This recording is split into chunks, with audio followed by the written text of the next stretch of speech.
सभी को जय तारण प्रण।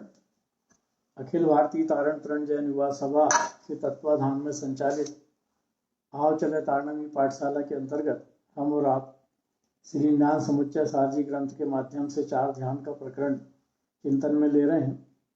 सार मत के इस ग्रंथ की रचना करी है आचार्य प्रवर श्रीमद जिन तारण प्रण मंडलाचार्य महाराज ने, और इसकी टीका ब्रह्मचारी शीतल प्रसाद जी और ब्रह्मचारी दिव्यानंद महाराज जी ने की है। हम और आप दिव्यानंद महाराज जी की टीका के आधार पर चर्चा कर रहे हैं। रौद्र ध्यान का अंतिम पड़ाव अपना आज है, जिसमें अपन सारण स्वामी ने 839 नंबर की गाथा में रौद्र ध्यान के लिए क्या लिखा है उस पर चिंतन करेंगे, और फिर हम नृसानंदी रौद्र ध्यान क्या होता है इसको देखेंगे। मंगलाचरण। परमानंद परम ज्योति चिदानंद जिनात्मनम तुयं रूपं समं शुद्धं बिंदिस्थाने नमस्कृतम्। हिंसा नदी रौद्र ध्यान के लिए 839 नंबर की गाथा। हिंसानंद स्वभावं पर पुग्गल उत्पाद पुण्य सहकारम पुण्य पावन्नम मिथ्या पुण्यान संजदो होई। तारण स्वामी इस गाथा में क्या कहते हैं? तो पहला तो हिंसानंद स्वभावम अर्थात हिंसा में आनंद मानने की परिणति, हिंसा में आनंद मानने का स्वभाव वह है रौद्र ध्यान। तो हिंसा अपन अलग अलग प्रकार से समझा कि कितने प्रकार की हिंसा हमारे निमित्त से होती है। संकल्पी हिंसा करके अगर हम आनंद मान रहे हैं तो निश्चित रूप से रौद्र ध्यान है। बहु आरंभ बहु परिग्रह के साथ अगर उद्योग है, उद्योगी हिंसा भी रौद्र ध्यान है, क्योंकि बहु आरंभ बहु परिग्रह में जब हम आनंदित होते हैं और बहुत अधिक जीवों की उसमें हिंसा होती है हमारे निमित्त से उद्योग करने में, तो वो उद्योगी हिंसा भी रौद्र ध्यान का परिणाम है। इसी तरह से धर्म आयतनों के को लेके कहीं कोई उसका विनाश का प्रतीक बन रहा हो तो वहां विरोध करना तो विरोधी हिंसा है। लेकिन अपने हित साधने के लिए विरोध कर रहे हैं, किसी को मार डाल रहे हैं, किसी को कुछ और दुख पहुंचा रहे हैं केवल अपने लोभ की पूर्णता करने के लिए, तो ऐसे हिंसा में भी रौद्र ध्यान ही होगा, क्योंकि अपनी लोभ की पूर्णता के लिए अगर हम किसी को दुख पहुंचा रहे हैं तो वो भी हिंसानंदी रौद्र ध्यान में ही आएगा। इसी तरह आरंभी हिंसा पूरी सावधानी पूर्वक कार्य करने के बाद जीवों की हिंसा हो रही है तो आरंभी हिंसा है। और अगर असावधानी पूर्वक हम काम कर रहे हैं और कह रहे हैं कि ये तो आरंभी हिंसा है, तो ये भी हिंसानंदी रौद्र ध्यान में ही आएगी। संकल्प पूर्वक की गई हिंसा के समान वो हिंसा कहलाएगी।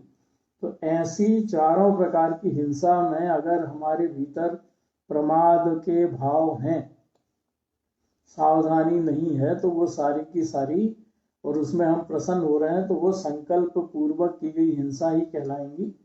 और ऐसी हिंसा में अगर हम आनंद मानते हैं, आनंद मानने की हमारी परिणति है, आनंद मानने का हमारा स्वभाव है, तो वो हिंसानंदी रौद्र ध्यान है। तो ऐसे अगर हम आनंदित होते हैं तो उसके पीछे हमारा या तो राग भाव रहता है या द्वेष भाव रहता है। मतलब हिंसा करने के पीछे कुछ पाने का लोभ रहता है, तो मायाचारी पूर्वक उस वस्तु को पाने का प्रयास करते हैं और मिल जाती है तो फिर हम दूसरे को धोखा देके ही प्राप्त करते हैं, और मिल जाती है तो प्रसन्न होते हैं। मतलब अपने राग की पूर्ति करके हम आनंदित अगर हो रहे हैं, या किसी से द्वेष है और द्वेष भाव के कारण हमारे शत्रु मान लो कोई है, और दूसरे जो शत्रु है उसके किसी कर्म का उदय आया, किसी कर्म का उदय आया, मान लो कर्म के उदय में उसके घर चोरी हो गई, या कर्म के उदय आया और हमारे शत्रु के घर आग लग गई, या कर्म का उदय आया उसके किसी निकट संबंधी की मृत्यु हो गई, तो हम प्रसन्न हो रहे हैं कि देखो उसने मेरे साथ ऐसा किया था, आज उसके साथ भी बुरा हुआ। अरे उसके साथ तो बुरा हुआ उसके कर्म के उदय के कारण, लेकिन हम प्रसन्न हो रहे हैं काहे कि क्योंकि शत्रु को दुख पहुंचा है, हमने नहीं पहुंचाया, उसके कर्म के उदय से उसको दुख पहुंचा। निमित्त तो कोई बनेगा, आग लगने में निमित्त बनेगा, चोरी होने में निमित्त बनेगा, या आयु कर्म के पूर्ण होना निमित्त बनेगा, उससे उसको हानि होगी, लेकिन हम आनंदित हो रहे हैं। तो ऐसे राग की पूर्ति करके अगर हम आनंदित होते हैं या द्वेष की पूर्ति होने पर आनंदित होते हैं, तो ये हमारा हिंसा नंदी रौद्र ध्यान है। और यही गुरु महाराज ने लिखा है कि अगर हम निश्चय से, हिंसा कहा है इसको, राग की पूर्ति होने पर आनंदित होना और द्वेष की पूर्ति होने पर आनंदित होना, दोनों को निश्चय से हिंसा कहा है। क्योंकि वहां हम कर तो कुछ नहीं रहे, भाव ही कर रहे हैं और उन भावों को करके आनंदित हो रहे हैं। तो राग द्वेष के बाद तीसरा नंबर है मोह का। मोह माने स्नेह आदि, रति आदि भाव। तो हमें रति या स्नेह किससे रहता है? हमारे बच्चों से, हमारे परिवार से, हमारे पत्नी से, माता पिता से, पुत्र पुत्री से स्नेह रहता है। तो हमारे क्या भाव चलते हैं? हमारे भाव चलते हैं बेटा अच्छा पढ़ जाए, फिर भाव चलते हैं बेटे की नौकरी लग जाए, फिर भाव चलते हैं बेटा की शादी हो जाए या बिटिया की शादी हो जाए, और धन संपत्ति बढ़ गई तो हमारी या उसकी प्रतिष्ठा बढ़ जाए, फिर शादी हो गई तो उसके हमारे नाती नतरा हो जाए, पुत्र आदि हो जाए उसके, या वो कहीं का नौकरी कर रहा है तो उसका घर बन जाए, और सबसे बड़ा वो हमेशा निरोग रहे। ऐसे अपने भीतर भाव होते कि नहीं होते? अपने परिवार के सदस्यों के प्रति ऐसे भाव होते हैं कि नहीं होते? बोले कोई? होते हैं भैया। ऐसे हमारे भाव होते हैं ना। तो ऐसे भाव करना व्यवहार से कहीं बुरा नहीं है। व्यवहार में तो हम कहेंगे कि अच्छा बेटा अच्छा पढ़ लिख जाए, और पढ़ लिख के अच्छी नौकरी लग जाए, उसकी अच्छी जगह शादी हो जाए, उसकी अच्छी नौकरी लगे तो उसका घर बन जाए। ये सब व्यवहार में कहना अनुचित नहीं है। लेकिन तारण स्वामी का उद्देश्य यहाँ कहने का कुछ और है। तारण स्वामी ये कह रहे हैं कि तुम्हारा लड़का बड़ा हो गया, पढ़ लिख के बड़ा हो गया, और उसकी शादी नहीं हो रही या उसकी नौकरी नहीं लग रही। तो जब शादी नहीं हो रही तो पंडित से पता करने पहुंच गए कि भैया तू बता तो इसकी शादी क्यों नहीं हो रही या इसकी नौकरी क्यों नहीं लग रही। तो वो पंडित ने बता दिया कुछ ना कुछ। जब अपन किसी डॉक्टर के पास जाते हैं तो डॉक्टर को बोलते हैं कि मुझे बुखार भी है, तो वो बुखार की दवाई लिख देता है। डॉक्टर को बोलते हैं खांसी चल रही है, तो वो खांसी की दवाई लिख देता है। डॉक्टर को बोलते हैं मेरे को धड़कन होती रहती है, तो वो ब्लड प्रेशर की दवाई लिख देता है। ऐसे डॉक्टर को जितने रोग बताते हैं उतने रोग की दवाई वो लिखते जाता है बिना जांच के। ये सब मल्टीपल चलते हैं डॉक्टर भी आजकल। ऐसे ही पंडित भी चलते हैं, ज्योतिषी जिनको कहते हैं, या मुनि, तथा कथित मुनि जो गंडा ताबीज बांटते हैं या जो विधान कराते हैं। तो ऐसे के पास चले जाएं अपन, तो वो अपने को कहते हैं कि तुम्हारा शनि का 7.5 चल रहा है, शनि का ढैया चल रहा है, काल सर्प योग है, या ये वाला ग्रह ये वाले ग्रह के ऊपर बैठ गया है, इसलिए ये वाला ग्रह दब गया है तो नौकरी नहीं लग रही, ये हो गया है तो शादी नहीं हो रही, तो तुम ये वाली पूजा करो। एक आध मंत्र भी दे दिया, आड़म ताड़म कछु न जानम वाला, कुछ भी मंत्र दे दिया कि ये मंत्र का जाप करो, ये वाला यज्ञ करो, ये वाला विधान करो। हम पहुंच गए, और पहुंच के क्यों? क्योंकि हमको इसलिए हमारी बेटी की नौकरी लग जाए, हमारे बेटे की शादी हो जाए। पहुंच गए अपन, तो फिर उसने जो कहा वो अपन ने करा। तो तारण स्वामी यही कह रहे हैं कि अगर तुम्हारे भीतर ऐसे भाव हैं कि तुम्हारे बच्चे की नौकरी लग जाए, शादी लग जाए, तो ऐसा कहना उचित नहीं है। भाव करना उचित है, भाव करना भी उचित है, व्यवहार में हम ये कहेंगे। लेकिन अगर तुम किसी ऐसे मिथ्या दृष्टि के चक्कर में पड़ रहे हो मोह के कारण, तो वो बच्चे की नौकरी लगना नहीं लगना, शादी होना नहीं होना, वो तो क्रमबद्ध निश्चित अटल उसके खुद के कर्म के उदय के अनुसार होगा। लेकिन तुम खुद मिथ्यात्व का पोषण करके मोह के कारण अपने संसार को बढ़ा रहे हो। और मान लो कदाचित योग आ गया उसकी शादी का, और वो पंडे वाला मंत्र अपन ने पढ़ लिया या पंडे वाला यज्ञ अपन ने करा लिया, और उसी समय संयोग से उसका योग आ गया शादी होने का, और शादी हो गई, तो अपने लिए तो वो पंडा या वो जिसने गंडा तावीज दिया था वो, या जिसने विधान कराया था वो भगवान हो गया। आपने मेरे बच्चे की शादी करा दी या आपने मेरे बच्चे की नौकरी लगा दी। अरे उसको खुद को पता नहीं कि वो उसका कल क्या होएगा, और अपन कह रहे हैं कि आपने लगवा दी। तो ऐसे अपन क्या मोह के कारण किनके चक्कर में फंस जाते हैं? 3 मूर्ताओं में फंस जाते हैं। ऐसे ही बेटा मान लो शादी हो जाए, बच्चा नहीं हो रहा, 3 साल हो गए, 4 साल हो गए, 5 साल हो गए, तो अपन भेज देते हैं बेटा बहू को, जा वो वहां जाके चादर चढ़ा, या वो भगवान के पास जाके लाड़ू चढ़ा। और मान लो संयोग से बच्चा होने की खुशी आ गई, होने वाला है, तो अपने भीतर विश्वास आ गया कि वहां जाके चादर चढ़ाया था तो बच्चा हुआ, वहां जाके लाड़ू चढ़ाए थे तो बच्चा हुआ, नहीं तो बच्चा होता ही नहीं। अरे वो बच्चा जिसका जीवन हमारे संयोग में आना है वो तो पता नहीं कब से निश्चित है, और वो तो संयोग में जिस समय आना होगा उस समय आके रहेगा, उसको हम रोक नहीं सकते। एक जगह से आयु पूर्ण करेगा और अपने माता के गर्भ में आएगा, उसी समय जिस समय उसका निश्चित है उस समय आएगा। और हम कह रहे हैं कि चादर चढ़ा के आए तो बेटा हो गया, चादर चढ़ा के मैंने भेजा था, कहते हैं बोलने वाले तो ऐसा भी कहते हैं, मैंने भेजा था, हमने उसको वहां भेजा भैया, बड़ी मुश्किल से गया और तब जाके वो बच्चा हुआ। ऐसे किसी के पास जाके लाड़ू चढ़ाने या चादर चढ़ाने से बच्चे होने लगे तो फिर क्या बात। अरे पहले सोचो तो कि जहां तुम जाके कर रहे हो ये क्रिया, वहां है क्या?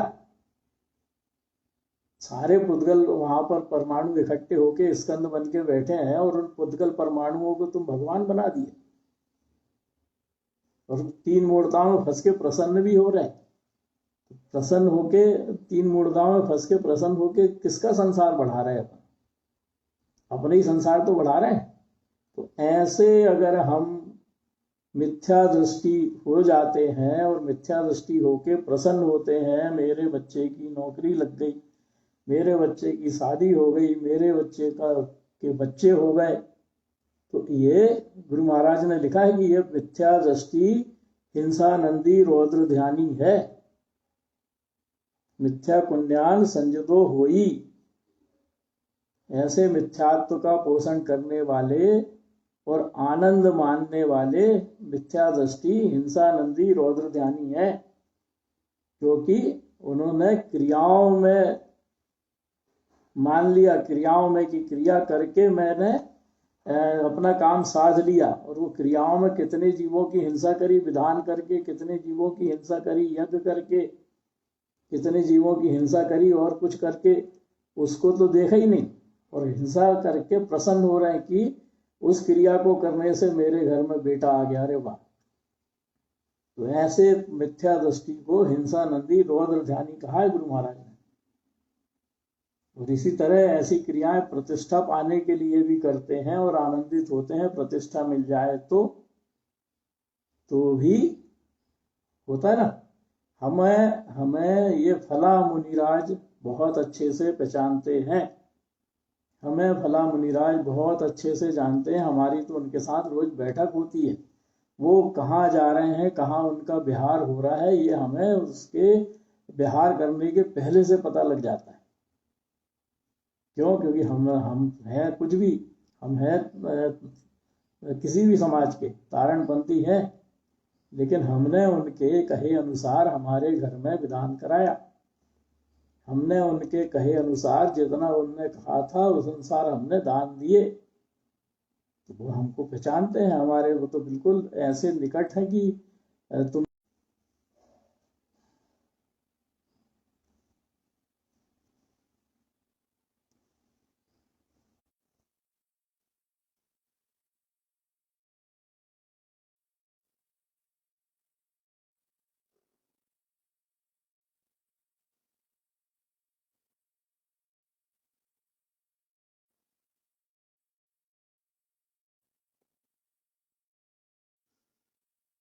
आवाज आ रही है मेरी?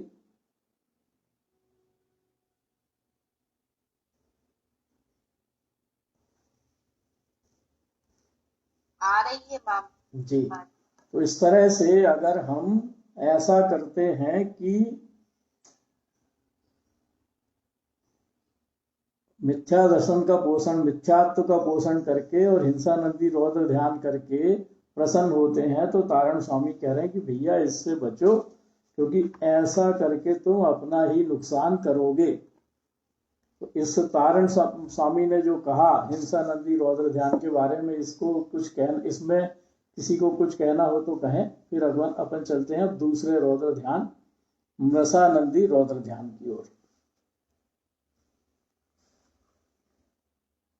मृषानंदी रौद्र ध्यान के लिए गुरु महाराज ने लिखी है 840 नंबर की गाथा।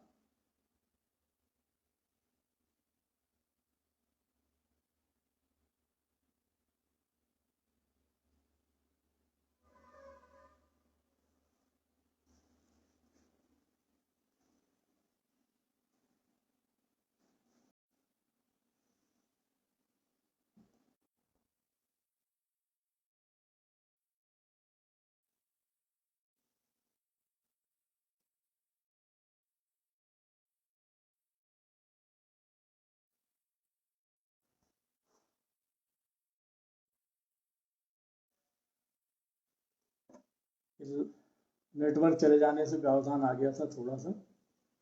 चलिए, रसानंदी रौद्र ध्यान तारण स्वामी ने गाथा नंबर 840 में दर्शाया है।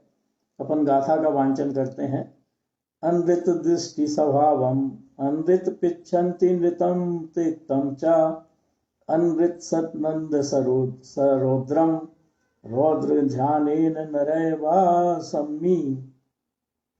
अर्थात अनृत दृष्टि स्वभावम, जिनकी परिणति नाशवान क्षणभंगुर शरीर आदि पदार्थों में अपनेपन का श्रद्धान्मयी है और वे उन्हीं से अपना गौरव अपनी प्रतिष्ठा जानते हैं और अपना हित भी उसी में समझते हैं और उन्हीं को इकट्ठा करने में लगे रहते हैं। अर्थात सुख सुविधाओं को इकट्ठा करने में लगे रहते हैं या कलरंजन जनरंजन मनरंजन में फंसे रहते हैं या कंचन कामनी कीर्ति की प्राप्ति में लगे रहते हैं, वे सब व्यर्थ कार्यों में लगे रहते हैं। और ऐसे जो झूठ पदार्थ हैं या जो असत्य पदार्थ हैं, उन असत्य पदार्थों को इकट्ठा करने में जो लगे रहते हैं उस और इकट्ठा करके प्रसन्न होते हैं, उसको कहा गया है मृषानंदी रौद्र ध्यानी। तो पहले तो झूठ होता क्या है इसको अपन पढ़ें, फिर बाद में अपन तारण स्वामी की गाथा तो सबसे अंत में लेंगे कि तारण स्वामी ने वास्तव में क्या कहा है। तो पहले अपन देखें कि मृषानंदी रौद्र ध्यान अर्थात झूठ बोलकर प्रसन्न होना, असत्य बोलकर प्रसन्न होना, वह कहलाता है मृषानंदी रौद्र ध्यान। तो ये रौद्र ध्यान रसानंदी रौद्र ध्यान होता क्या है, तो विभिन्न आचार्यों ने भी इसके बारे में अलग अलग लिखा है। तो पहले अपन लेते हैं चारित्र सार। जैसे चारित्र सार में लिखा है कि जिन पर दूसरों को श्रद्धा ना हो सके, जिन पर दूसरों को श्रद्धा ना हो सके, ऐसी अपनी बुद्धि से कल्पना की हुई युक्तियों द्वारा, अपनी बुद्धि से कल्पना करके युक्तियों द्वारा दूसरों को ठगने के लिए झूठ बोलने का संकल्प का बार बार चिंतन करना रसानंदी रौद्र ध्यान है। अपन कर कुछ नहीं रहे, अपन क्या कर रहे हैं, केवल हमारे को ये लगता है कि हम बहुत ज्ञानी हैं, और हम बहुत ज्ञानी हैं मतलब हमारे पास इतनी बुद्धि है कि हम किसी को भी बेवकूफ बना सकते हैं, और हमें किसी को बेवकूफ बनाना, प्लानिंग करते रहते, हाँ, बेवकूफ बनाने की प्लानिंग करते रहना, वो प्लानिंग कर करके प्रसन्न होना कि मैं ऐसा झूठ बोलूंगा कि वो मेरे चुंगल में फंस जाएगा, मैं ऐसा उसको बोलूंगा कि वो मेरे को मना कर ही नहीं पाएगा।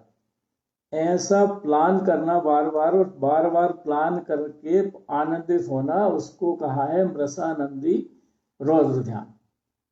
मतलब वो झूठ बोल पाएंगे नहीं बोल पाएंगे, वो काम होगा नहीं होगा, तो उसका रिजल्ट जो मिलेगा वो बात की बात, लेकिन अपन पहले से ही प्रसन्न हो गए, प्लानिंग करके ही प्रसन्न हो गए कि मैं ऐसा करूंगा और इससे ऐसा हो जाएगा और ऐसा हो जाएगा तो इससे मुझे ये लाभ हो जाएगा। ऐसी प्लानिंग अगर अपन करके प्रसन्न हो रहे हैं तो हम रसानंदी रौद्र ध्यानी है। मतलब जब हम भाव कर रहे हैं बार बार, उस भाव का चिंतन कर रहे हैं, तो हम बार बार रसानंदी रौद्र ध्यान करके कर्मों का बंध तो कर ही रहे हैं।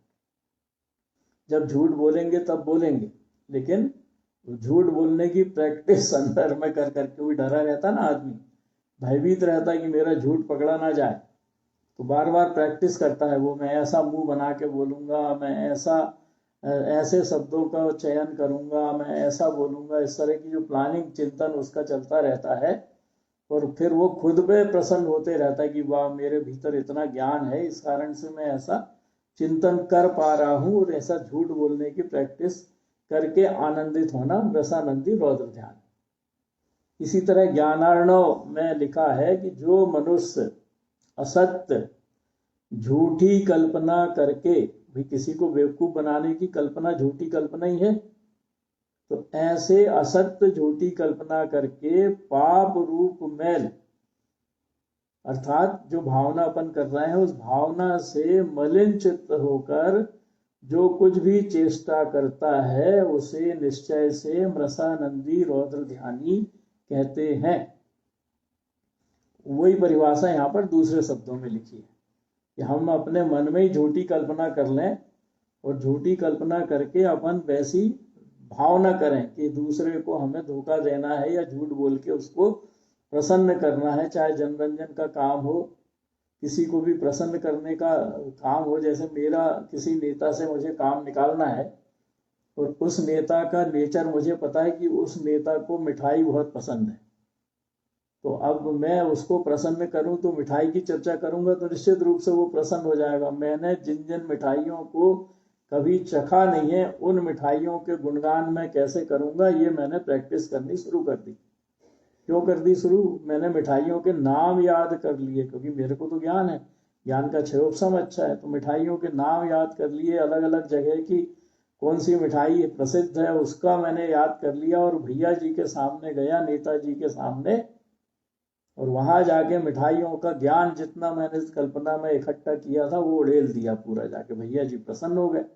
क्यों प्रसन्न हो गए? क्योंकि उनको तो मिठाई पसंद है। तो जब अपन किसी को कौन सा विषय पसंद है उस विषय की बात करते हैं तो वो रुचि लेता है उसमें, सुनता है ध्यान से। तो ऐसे अगर अपन असत्य, जब अपन ने मिठाई चखी भी नहीं है और उसका गुणगान कर रहे हैं वहां जाके, कभी देखी भी नहीं है वहां की मिठाई कैसी होती है, उसके बाद उसका गुणगान कर रहे हैं, तो ऐसी झूठी कल्पना कर करके दूसरों को प्रसन्न करने का भाव, दूसरों को धोखा देने का भाव तो बाद में करेंगे। अपना मन अपन ने पहले से ही मलिन कर लिया, अपने मन में पाप भाव पहले से आ गए, और उस पाप भाव को एग्जीक्यूट जब करेंगे तब करेंगे, जब वो क्रिया में आएगा तब आएगा, लेकिन वो पाप भाव करने के समय हमारी लेस्या अगर हम देखें तो देखो लेस्या कैसी होगी। अरे जब मायाचारी करने के परिणाम है वो सीधे सीधे, तो उस मायाचारी करने के परिणाम के साथ अंदर में प्रसन्नता भी चल रही है कि मैं ऐसा करूंगा, ऐसा बोलूंगा तो वो निश्चित रूप से मेरे प्रभाव में आ जाएगा और मेरा काम हो जाएगा। तो ऐसा अगर हम अंदर में प्रसन्न हो रहे हैं तो इसको निश्चय से मृषानंदी रौद्र ध्यान कहा है, अपने भावों में उलझे रहना। या अगर अपन असत्य बोल के किसी शत्रु को दंड दिला रहे हैं और दंड दिला के प्रसन्न हो रहे हैं तो वो भी हमारा मृषानंदी रौद्र ध्यान है। अगर हम किसी को ठग रहे हैं, धोखा दे रहे हैं और धोखा दे के उसका धन हड़प रहे हैं तो वो भी मृषानंदी रौद्र ध्यान। चोरी तो है ही, चौर्यानंदी रौद्र ध्यान। चाचा जी जी जयतान। जैसे अपन किसी का जैसे धर्म के विरुद्ध आचरण हो या उसका मतलब जीवन सही दिशा में नहीं हो, अगर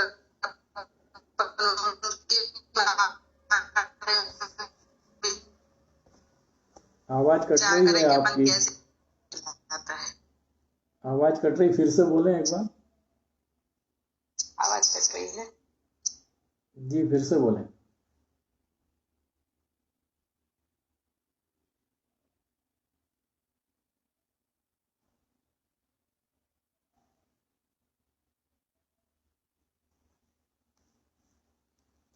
विचार आते कि अपन को ऐसे बोलेंगे तो मतलब वो सही दिशा में चले, तो वो ध्यान कौन सा कहलाता है? देखिए, किसी को सदमार्ग पर लगाने के पीछे अपनी शुभ भावना अगर है शुभ भावना है तो वो शुभ भावना तो अपना अच्छा विचार कहलाएगा, मतलब सद्विचार कहलाएगा। तो सद्विचार कहने अपन उसको मतलब पुण्य बंध का कारण हो सकता है वो।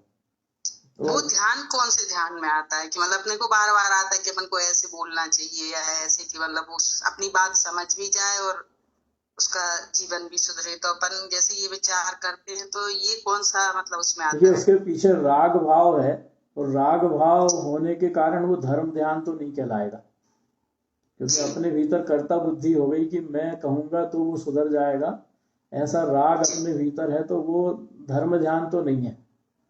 क्योंकि अपन ये सोच रहे हैं कि मैं उसको सुधार दूंगा, तो मैं सुधार दूंगा तो फिर वो मिथ्यात्व भी हो तो गया। नहीं आएगा, मगर ये ध्यान कौन सा ध्यान कहलाएगा, मगर ये पूछ रहे हैं। तो वो आएगा फिर वो रसानंदी रौद्र ध्यान, क्योंकि अपन उसको सुधार रहे हैं, सुधारने का बोल रहे हैं, तू सुधर जा, ऐसा सुन के तो मतलब अपन झूठ बोल रहे हैं उसको कि तू वो तो अपने कर्म के अनुसार परिणमन करेगा। रौद्र ध्यान नहीं कहेंगे, लेकिन अपन उसको क्योंकि स्वभाव है तो रौद्र ध्यान तो नहीं कहेंगे उसको। अपन आर्त ध्यान में भले ही ले सकते हैं, क्योंकि इष्ट संयोग अनिष्ट वियोग के उल्टे पढ़ लें अपन कि इष्ट हमारे लिए वो इष्ट है और इष्ट को अपन अपने कह के प्रेरणा दे के सुधारना चाहते हैं, तो वो शुभ भाव है।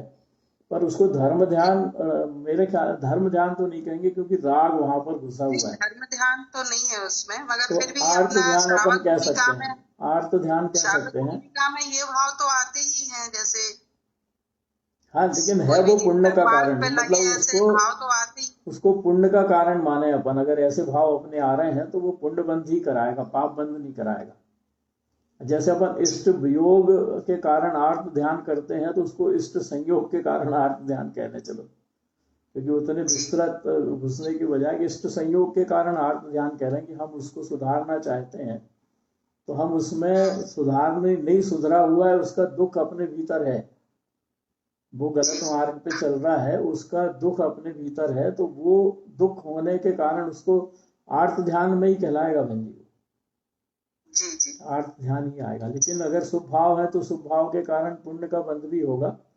पर अगर अपने भीतर ये दृढ़ता है कि मैं उसको सुधार दूंगा, तो वो ऐसी भाव अपने भीतर नहीं होने चाहिए कि मैं सुधार दूंगा। ये भाव होना चाहिए कि इसके होनार अच्छी होगी तो ये इस निमित्त से सुधरेगा। जी, उसके उपादान में योग्यता होगी। हाँ, उसके उपादान में योग्यता होगी तो सुधरेगा, होनार अच्छी होगी तो सुधरेगा, और नहीं तो कहने के बाद भी नहीं सुधरेगा। जी, सहज भाव, मैं सुधार दूंगा वाला भाव नहीं होना चाहिए, क्योंकि मैं सुधार दूंगा वाला भाव हुआ तो वो तो मिथ्यात्व हो जाएगा। तो ऐसे ये रसानंदी रौद्र ध्यान में भी आता कि मैंने ऐसे झूठे शास्त्र लिख दिए जिनको पढ़ के व्यक्ति और उल्टा आपदा में आ गया, मतलब मिथ्यात्व का सेवन करने लगा। और मैंने ऐसे शास्त्र रच रच के लोकप्रियता के चक्कर में ऐसे शास्त्र रचे और उनको बेच बेच के धन कमाया। तो ये भी झूठ बात का प्रचार करके अपनी उल्लू सीधा करना कहलाएगा ये। तो ये भी रसानंदी रौद्र ध्यान में आता है। तो इसी प्रकार अपने वचनों से किसी को ठगना या अपने प्रयोजन की सिद्धि करना, अपने काम निकालना, उसको भी रसानंदी रौद्र ध्यान ही कहेंगे। या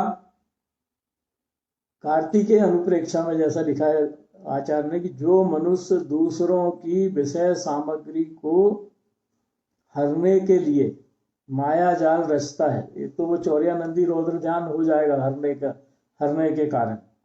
और माया जाल जो रचा उसने, मतलब झूठ बोलने का जो भाव किया, तो वहां पर रसानंदी रौद्र ध्यान भी होगा। मतलब दोनों प्रकार के रौद्र ध्यान होंगे। इसके बाद जो चौर्यानंदी रौद्र ध्यान का प्रकरण अपन पढ़ेंगे तो वो चौर्यानंदी रौद्र ध्यान भी होगा। इसलिए अपन अगर असत्य बोलने का भाव रख रहे हैं तो सबसे पहली दिक्कत तो ये है कि असत्य बोलने के पीछे हमारे भीतर रहता है भय। हमारा चित्त स्थिर नहीं रहता, चित्त स्थिर नहीं रहता, हम भयभीत रहते हैं। और भयभीत रहते हुए अगर अपना काम असत्य बोलने से हो जाए तो फिर अपन आनंद मानते हैं, तो वो आनंद मानना रसानंदी रौद्र ध्यान के खाते में आता है। अब अपन बोलते क्यों हैं असत्य, बच्चों के लिए भी अपन लेंगे फिर, असत्य बोलते क्यों है? असत्य बोलने के पीछे अपने मूल कारण तो है लोभ। लोभ के कारण हम असत्य बोलते हैं। अब लोभ कई प्रकार का हो सकता है।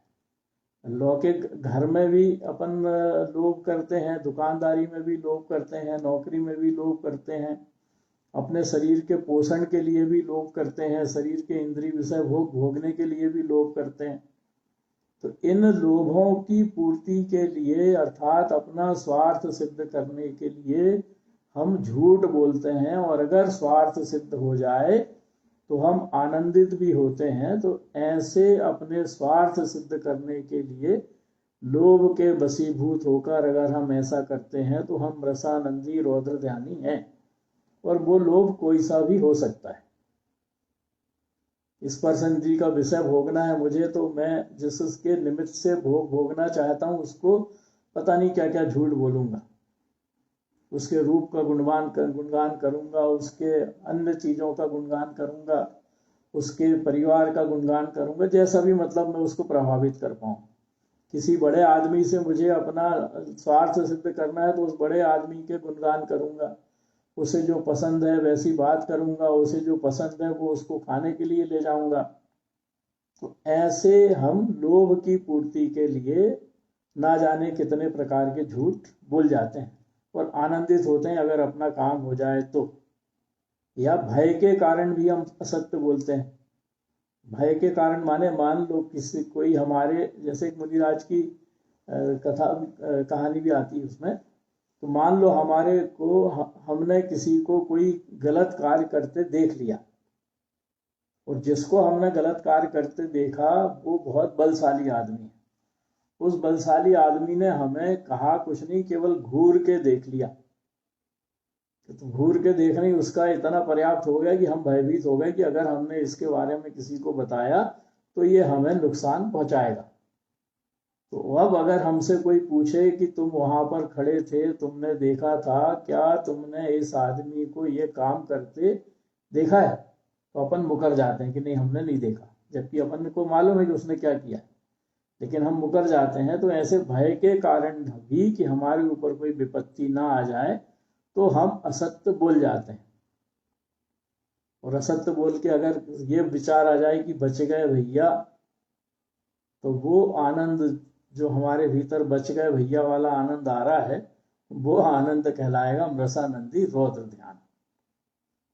ऐसे ही किसी को मजाक में अपन हंसी मजाक करते हैं और हंसी मजाक करके मतलब उसके बारे में झूठ बोल जाते हैं, और झूठ बोलने के पीछे मंशा रहती है हंसी करना, हंसी माने मनोरंजन करना।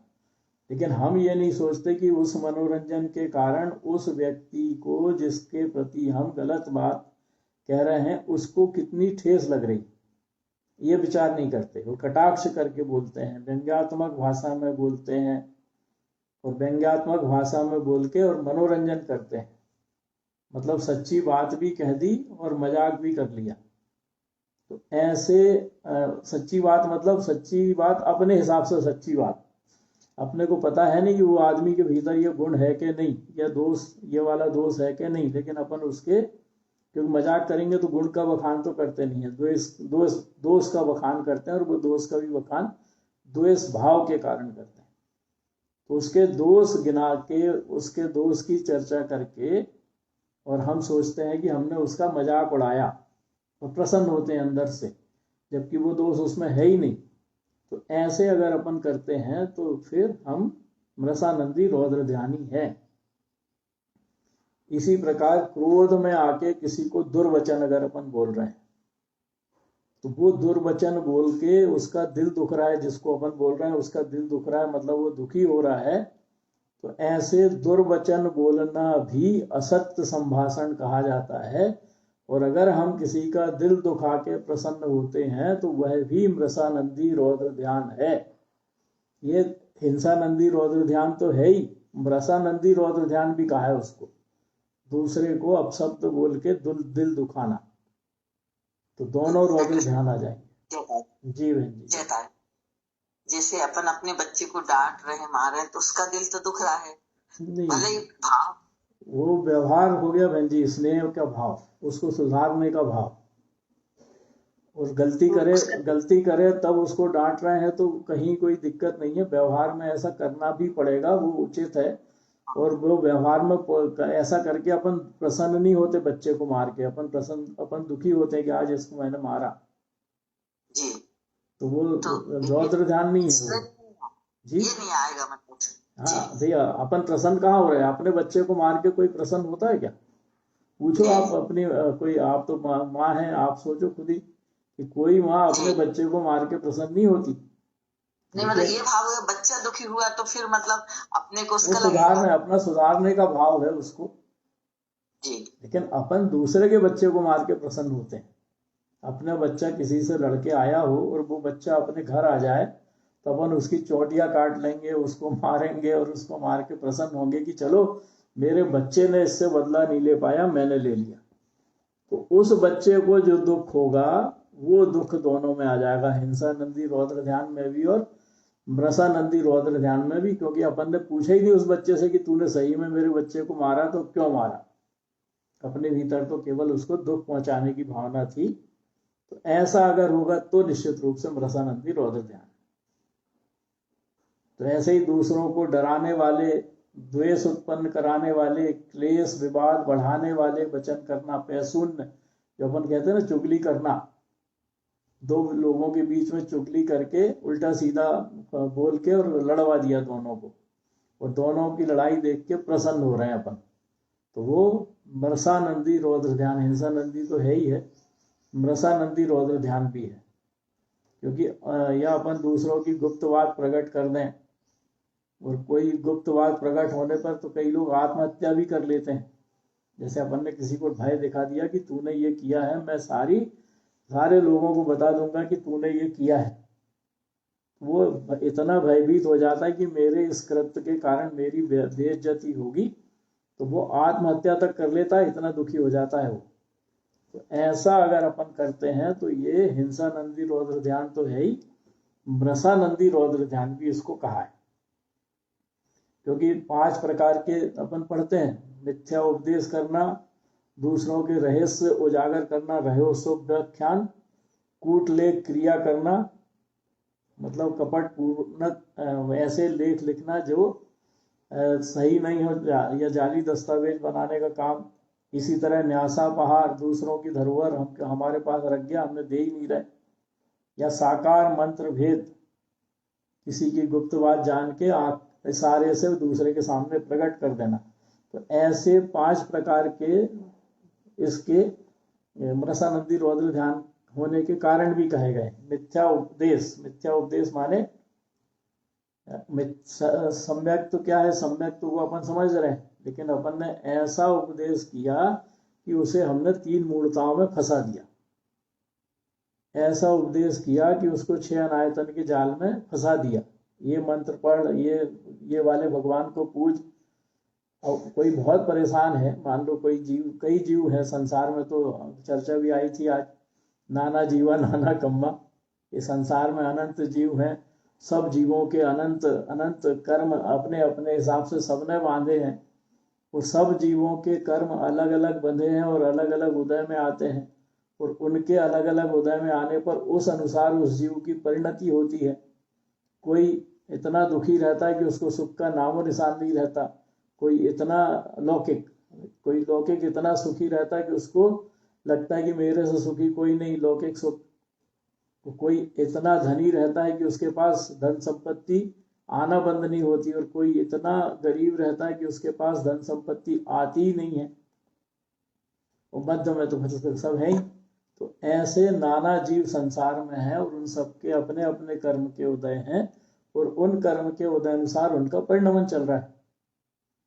अब जो सुखी है उसके पास तो समय नहीं है, लौकिक सुखी है जो, उसके पास तो समय नहीं है किसी के पास जाने का, ना उसके पास किसी पंडा पुजारी के पास जाने का समय है, ना उसके पास किसी चैत्यालय मंदिर में जाने का समय है, ना किसी से मिलने का समय। वो तो व्यस्त रहता है इतना कि उससे कहो तो वो सिर्फ एक लाइन कहता है, मुझे तो मरने की भी फुर्सत नहीं।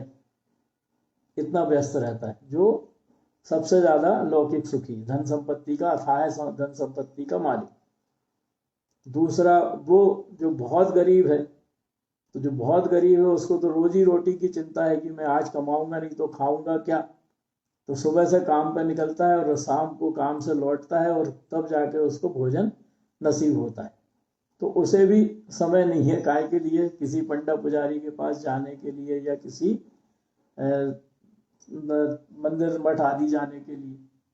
बचे बीच के लोग जो कुछ गरीब है कुछ धनी है, तो जो कुछ गरीब है वो धनी बनने के लिए और जो धनी है वो और अधिक धनी बनना चाहता है।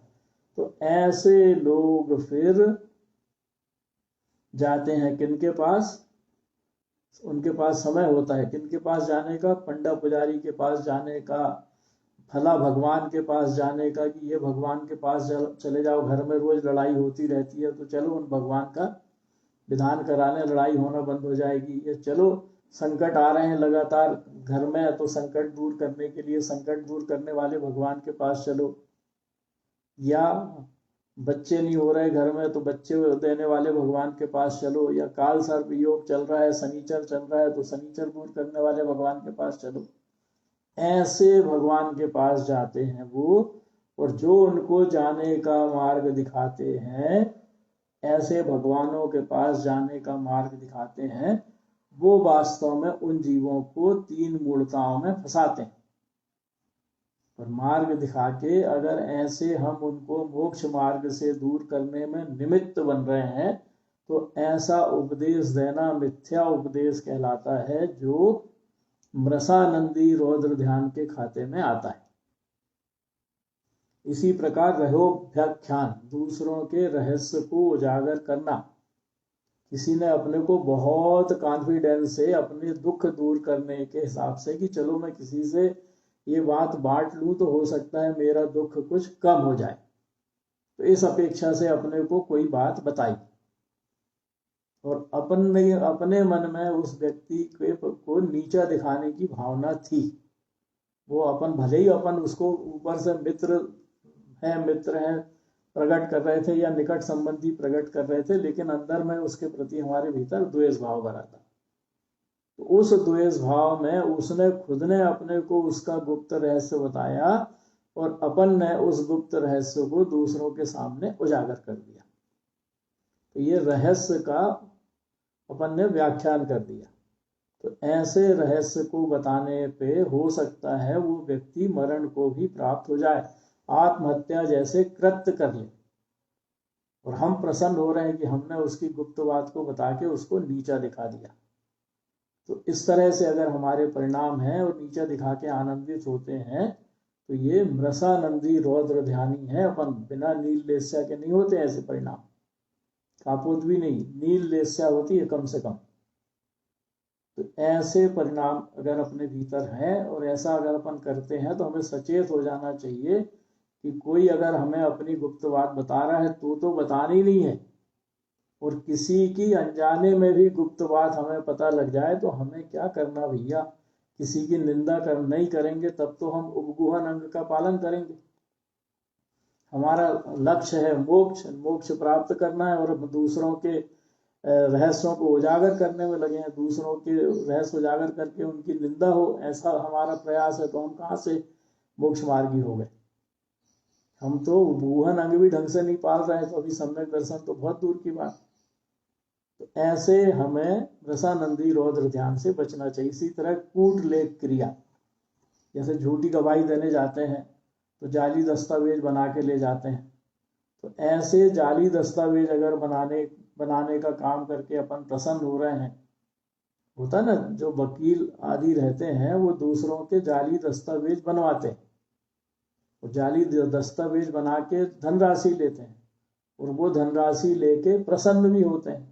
क्यों प्रसन्न होते हैं कि चलो ये काम हुआ और ये काम होने के कारण मुझे इतना पैसा मिला। कई लोग तो ऐसा भी करते हैं कि वर्षों पुराने स्टाम्प 100 रुपए के स्टाम्प खरीद के रख लेते हैं, 100 200 रुपए वाले, और वो वर्षों पुराने स्टाम्प किसी को जरूरत पड़ती है, मान लो किसी को किसी की जमीन हड़पना है, तो पिताजी जब तक थे उनने वसीयत करी नहीं, और भाई के 2 भाई हैं और दोनों भाई के मन में एक दूसरों के प्रति जरा सा भी राग नहीं है, दोनों एक दूसरे के परम शत्रु हैं। तो एक भाई को मान लो पता लग जाता है कि मैं पिताजी की झूठी वसीयत बनवा लेता हूँ, तो वसीयत कब बनेगी? जब पिताजी जिंदा थे। दस्तखत तो बनाना आता है पिताजी की। तो उसने पुराने स्टाम्प खरीदा, पुराने स्टाम्प लिया उसने, 100 रुपए का स्टाम्प 10,000 रुपए में, 100 रुपए का स्टाम्प कहो 20,000 रुपए में एक लिया, उस पर उसने वसीयत बनवा ली पिताजी की। और उस वसीयत को जिस वकील के माध्यम से बनवाया, उस वकील ने मोटी राशि ली फीस के रूप में, तो झूठा दस्तावेज कहलाया ना वो। तो ऐसे दस्तावेज बना के वकील प्रसन्न हो गया और बनवाने वाला भी प्रसन्न हो गया। तो ये हो गया मृषानंदी रौद्र ध्यान। और दस्तावेज बना के दूसरों के सामने देंगे तो भैया ये तो उस जमाने का स्टाम्प है, तो कौन नहीं मानेगा? सब मानेंगे, क्योंकि पुराना स्टाम्प है वो। तो वो पिताजी है नहीं कि उनसे पूछे कि जो तुम्हारे दस्तखत हैं कि नहीं, उनके जैसे तो दिख रहे। कभी हाथ हिल गया होगा तो थोड़े से दस्तखत ऊपर नीचे हो गए, प्रूफ तो कर नहीं सकते क्योंकि पिताजी नहीं है। तो ऐसे जाली दस्तावेज कई बनाते हैं जो दूसरों की संपत्ति हड़प करने के लिए, दूसरों की जमीन हड़प करने के लिए, या दूसरों को दोषी सिद्ध करने के लिए। तो ऐसे अगर अपन करते हैं, अपने कोई करता हो उसको देख के प्रसन्न हो जाते हैं कि वाह तुमने बहुत अच्छा काम किया, तो वो भी अनुमोदना के कारण मृषानंदी रौद्र ध्यान कहलाएगा। इसी तरह न्यासापहार, न्यासापहार माने जो हमारे पास कोई कुछ रख गया, और जो रख गया उस सत्यघोष की चर्चा आती है कई बार, सत्यघोष पुरोहित की। ये न्यासापहार वाली चर्चा है वो, कि हमारे पास कोई रख गया और हमें मालूम है कि ये हमारे पास रख गया है। मान लो कोई 5 या 1 किलो सोने के 10 सिक्के हमारे पास रख गया, या 20 सिक्के रख गया, या 50 सिक्के रख गया, और हमने उसके सामने गिना नहीं, भैया तुमने दिया है दे दो। और हमने बाद में उसमें से 5 सिक्के निकाल लिए, और जब वो मांगने आया तो पोटली जैसी बंधी थी वैसी बांधती थी हमने वापस, तो वैसी उठा के दे दी। अब उसने घर जाके देखा तो उसने देखा कि अरे इसमें तो 5 सिक्के कम है, और हम कह रहे हैं कि भैया तुमने जैसी पोटली दी थी हमने तो वैसे ही पोटली उठा के तुमको दी है, हमें क्या पता इसमें क्या था और क्या नहीं था, हमने तो देखा भी नहीं। तो ऐसा कृत्य करके अगर हम प्रसन्न हो रहे हैं तो ये भी मृषानंदी रौद्र ध्यान है। ऋषि को न्यासापहार कहा है कि दूसरों की धरोहर को डकार जाना कहते हैं अपन, जैसे कि दूसरों ने धरोहर रखी अपने पास और उसको हम वापस ना करें। इसी तरह साकार मंत्र भेद, ये साकार मंत्र भेद भी रहस्योव्याख्यान के समान ही है, लेकिन ये तुरंत होता है। तुरंत होता माने जैसे मान लो 3 लोग खड़े हैं एक कमरे में, और 3 लोगों में से एक वस्तु रखी थी, उस वस्तु को अपन ने देखा कि इसने उस वस्तु को चुपचाप उठा के अपने जेब में डाल लिया है। अब तीसरा व्यक्ति जो खड़ा है वो पूछ रहा है कि मेरी वस्तु यहाँ पर रखी थी और किसने उठाई? तो जिसने उठाया वो कह रहा है कि मैंने नहीं उठाई, और जो वहां खड़ा था वो आंख के इशारे से बता दे कि इसने उठाई है। तो ऐसे इशारे से बताने पे, इस तरह से कह के अपन प्रसन्न हो जाते कि मैंने इसकी गुप्त बात उजागर कर दी। तो ये भी साकार मंत्र भेद मृषानंदी रौद्र ध्यान कहलाता है। मतलब या दूसरे ने कुछ कहा, उसकी कही बात को अभिप्राय समझ के इशारे से प्रकट कर दिया, तो वो भी मृषानंदी रौद्र ध्यान है। इसी तरह से अगर कोई वचन हम किसी को कह रहे हैं और वो वचन भले ही सत्य हो, लेकिन उसका अहित करने वाला हो, जिससे अपन कह रहे हैं उसका अहित करने वाला हो, तो यह भी मृषानंदी रौद्र ध्यान के खाते में आता है। अर्थात ऐसे वचन जो भले ही सत्य हों लेकिन जीवों को पीड़ा पहुंचाने वाले हों, ऐसे वचन हमें नहीं कहना चाहिए, क्योंकि वो भी मृषानंदी रौद्र ध्यान के खाते में ही आती है। इसी तरह से जिन वचनों से किसी जीव की हिंसा होनी संभव हो, वह वचन भी हमें नहीं बोलना चाहिए, क्योंकि अगर हम वैसा बोलेंगे तो वह भी बोल के हम झूठ बोलेंगे, और वो भी मृषानंदी रौद्र ध्यान के खाते में आएगा। तो ऐसे लौकिक में अपन जो झूठ बोलते हैं, उन झूठ बोलने के कुछ कारण और मैंने लिखे हैं। तो लौकिक में झूठ बोलने के कुछ कारण का अपन चिंतन और करते हैं। जैसे अपन झूठ बोलते हैं तो एक उद्देश्य ये भी रहता है कि हम किसी बात को गुप्त रखने के लिए भी झूठ बोल जाते हैं। कि कोई बात हमें मालूम है लेकिन हम उस बात को किसी को बताना नहीं चाहते, इस अपेक्षा से गुप्त रखने के हिसाब से हम झूठ बोल जाते हैं। या कोई ऐसा काम अपन ने कर गए जिससे हमारी प्रतिष्ठा पर आंच आएगी या लोगों को पता पड़ेगा तो हमें शर्मिंदगी का एहसास होगा या शर्मिंदगी का सामना करना पड़ेगा, मतलब लोग हमारी थू थू करेंगे। तो वो काम हम कर तो गए, हो सकता है उसको किसी ने देखा भी हो, लेकिन हमसे कोई पूछता है कि तुमने ऐसा किया क्या, तो हम साफ मुकर जाते हैं, नहीं हमने ऐसा नहीं किया। तो ऐसा झूठ अपन कब बोलते हैं? जब अपनी प्रतिष्ठा पर आ जाए। तो प्रतिष्ठा बचाने के लिए या शर्मिंदगी से बचने के लिए झूठ बोलते हैं। और मान लो वो चल जाए तो फिर अपन प्रसन्न होते हैं कि मैंने झूठ बोला और वो झूठ को सबने मान लिया, तो मेरी बात सबने मान ली और अपन आनंदित होते हैं। तो आनंदित होना रसानंदी रौद्र ध्यान कहलाता है। या अपन ने किसी से कोई गलत व्यवहार किया और गलत व्यवहार करके भी हम कह रहे हैं कि नहीं मैंने सही किया है, तो ऐसे गलत व्यवहार को सही ठहराने के लिए भी अपन कहते हैं कि नहीं हमने सही किया है, और उसको कह के प्रसन्न होते हैं। तो वह भी रसानंदी रौद्र ध्यान है।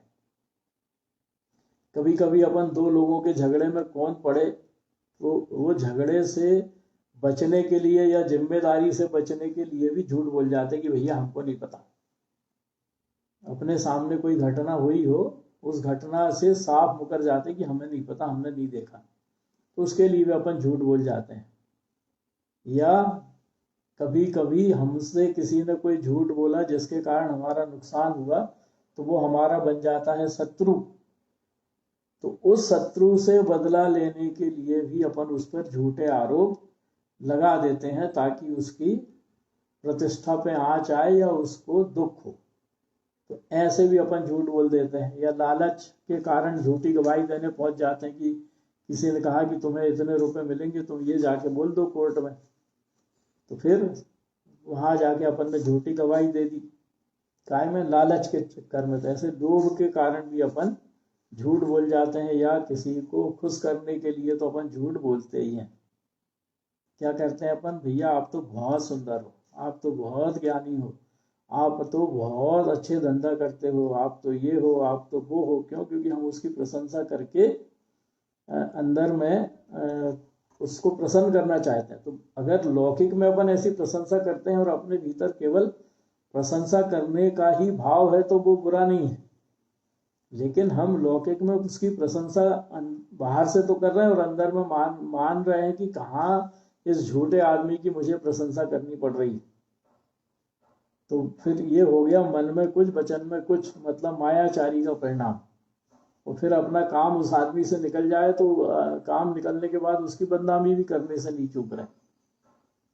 तो ऐसे अगर अपन झूठ बोल के अपना काम निकालने के लिए किसी को प्रसन्न करने का भाव रखते हैं, तो फिर हम रसानंदी रौद्र ध्यानी हैं। इसी तरह किसी को झूठा आश्वासन देना, मैं ये काम कर दूंगा, जैसे अपने को पता है कि मैं कर नहीं पाऊंगा, फिर भी झूठा आश्वासन दे दिया, नहीं नहीं भैया आप कह रहे हैं तो मैं कर दूंगा। तो कर दूंगा मतलब अपन ने मालूम है हमको कि मुझे करना नहीं है, फिर भी कर दूंगा। तो ये झूठा आश्वासन देना भी झूठ बोलना है। सफेद झूठ तो है ही कि मैं, मेरे बारे में हो गया फेमस कि मैं तो ईमानदार हूं, मैं तो कभी झूठ बोलता ही नहीं। और ऐसा मेरे बारे में जब प्रचलित हो जाए और मैं ऐसा सफेद झूठ बोल जाऊं कि लोग उसको सही मान लें, तो ऐसे झूठ को साहसिक झूठ भी कहते हैं कि मेरे बात को सब मान लेते हैं, तो मैं कुछ भी बोलूं लोग मानेंगे, और फिर अपन झूठ बोलते रहें। या प्रसंग बस झूठ बोल जाते हैं अपन कि कोई को ठेस पहुंचाना हो तो व्यंग्यात्मक शैली में बोल जाएं, या फिर हाँ में किसी की हाँ में हाँ मिला दें, कोई झूठ बोल रहा है उसकी हाँ में हाँ मिला दें, कैसे प्रसंगवश झूठ बोल जाएं, या कोई ऐसी समस्या अचानक से हमारे सामने आ जाए कि वहां पर सच को छुपाना जरूरी हो तो अपन झूठ बोल जाते हैं, मतलब आपातकालीन झूठ कहते हैं उसको। मनगढ़ंत झूठ तो अपन बोलते ही हैं। या जैसे गाइड रहते हैं ना, कहीं जगह अपन जाते हैं घूमने तो गाइड रहते हैं, तो गाइड अपने को बताते जाते हैं और अपन उसको सुनते जाते हैं और अपन कहते हैं कि हाँ भाई ऐसा हुआ होगा, लेकिन वो गाइड की आधी बातें तो मनगढ़ंत रहती हैं, उसको भी पता नहीं रहता कि क्या है क्या नहीं है, लेकिन वो अपने आप को गाइड कहता है तो वो जैसा बताता अपन मानते रहते हैं। तो ऐसे झूठ, मनगढ़ंत झूठ भी अपन बोलते हैं, काय के लिए, किसी को अपना ज्ञान बढ़ाने के लिए कहने अपन। इसी तरह व्यापार में तो अपना पेशा है व्यापार, व्यापार में तो झूठ बोलते ही हैं। किसी के प्रतिष्ठा पे आंच लाना हो तो दुर्भावनापूर्ण झूठ बोलते हैं। और सबसे खतरनाक तो है आडंबर, हम इतने बड़े आडंबर करके झूठ बोलें कि जो झूठ सच लगने लगे, इतना बड़ा उसका माया जाल फैलाएं कि वो झूठ सच लगने लगे। तो ऐसे झूठ को अगर अपन कह के प्रसन्न होते हैं तो वो बहुत तीव्र बंध का कारण बनता है। तीव्र बंध का कारण बनने के कारण रसानंदी रौद्र ध्यान तो है ही, और मिथ्यात्व होने के कारण वो हमें दर्शन मोहिनी कर्म का तीव्र बंध कराता है। आडंबर का आशय यही है कि जैसे किसी को बड़ा सिद्ध करना हो तो बड़ा सिद्ध करने के लिए उसको जब वो आ रहा हो तो उसके अगवानी के लिए 1000 लोग पहुंच गए। अब जिसकी अगवानी करने 1000 लोग पहुंचेंगे तो देखने वाले तो यही मानेंगे कि भैया कोई बहुत बड़ा आदमी आया है, और बहुत बड़ा आदमी आया है तो निश्चित रूप से ये कुछ खास होगा। तो ऐसे एक आडंबर तो हो गया अगवानी का।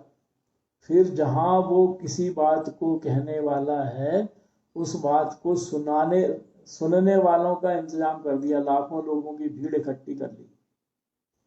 उस व्यक्ति का प्रभाव जो भी हो, लेकिन हमने उसको सुनने वालों की भीड़ इकट्ठी कर ली, गाड़ियों में लाद लाद के लोगों को लागे बैठा दिया कि नहीं तुमको सुनना ही है। तो वो सुनने के लिए अपन ने ढेर भीड़ लग ली। अब जब इतने सारे लोग किसी को सुनने आएंगे तो दूसरों को देख के लगेगा ही कि कोई महान आदमी है जो अपनी बात कहने आया है। तो ऐसे आडंबर को इकट्ठा करके और फिर वो जब अपनी बात कहेगा तो उसकी बात को फिर कौन झूठ बोलेगा। तो ऐसा झूठ बोलने वाला बहुत बड़ा मायाचारी वाला आदमी होता है। और ऐसा चाहे धर्म के लिए मिथ्या भाषण कर रहे हो अपन कर रहे हैं या दूसरा कर रहा हो, या राजनीति को लेके कोई मिथ्या भाषण कर रहा हो, तो ऐसे झूठ को रसानंदी रौद्र ध्यान ही कहते हैं, और ये तीव्र दुर्गति का कारण बनता है। तो ऐसे ही कुछ आचार्यों ने और असत्य बोलने के बारे में लिखा है, लेकिन अपना हो गया है समय। तो ये कुछ बातें आचार्यों की अपन कल चर्चा में लेंगे, और फिर तारण स्वामी ने क्या कहा है उसकी चर्चा करेंगे, और उसके बाद फिर अपन चौर्यानंदी रौद्र ध्यान पर आएंगे। तो किसी का कोई प्रश्न हो तो अपन उसको ले सकते हैं।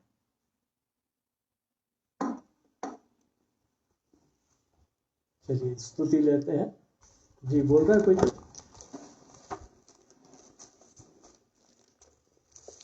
निज निधि निज में बताई, यह अनंत उपकार है। इसके लिए जिन वाणी माँ को वंदना सतबार है, वंदना सतबार है।